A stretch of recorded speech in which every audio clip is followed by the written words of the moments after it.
will never surrender.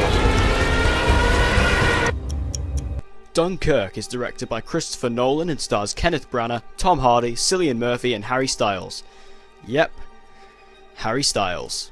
This is the latest epic from cinematic legend Christopher Nolan, and it is based off of the true story of how 400,000 men were stuck on the beach of Dunkirk in France with no way out, and had to simply wait for small fishing boats from home to come and pick them up, and the tense and scary situations that happened while waiting in this incredibly tense period.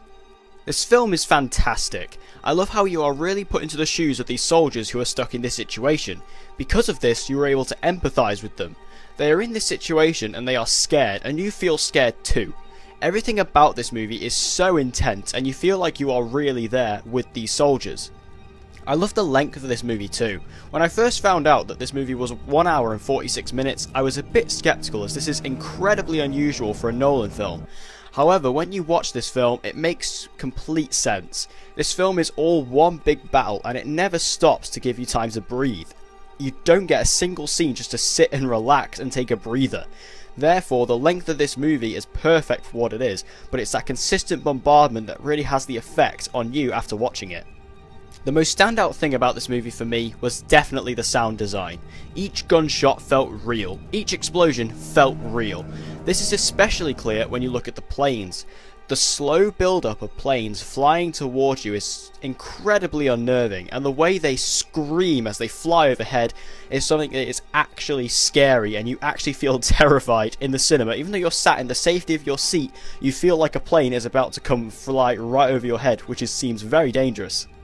This is also a stunning looking movie. You can always rely on Nolan to deliver the visuals, and he does it here super well. This is such a beautiful film to look at, and even though you will have sweaty palms, you won't be able to help but be in awe at the surroundings in each scene, as it just helps you get immersed in this situation even more.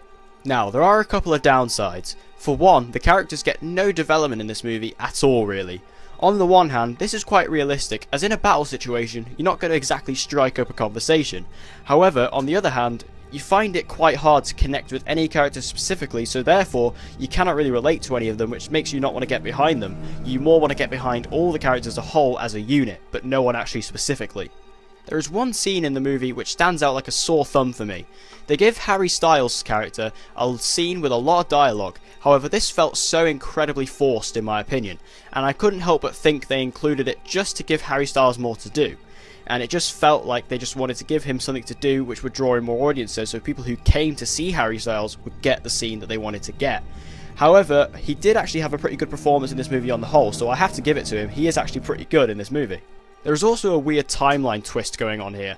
You have 3 separate parts in this film which split into 1 week, 1 day and 1 hour, which represent land, sea and air respectively.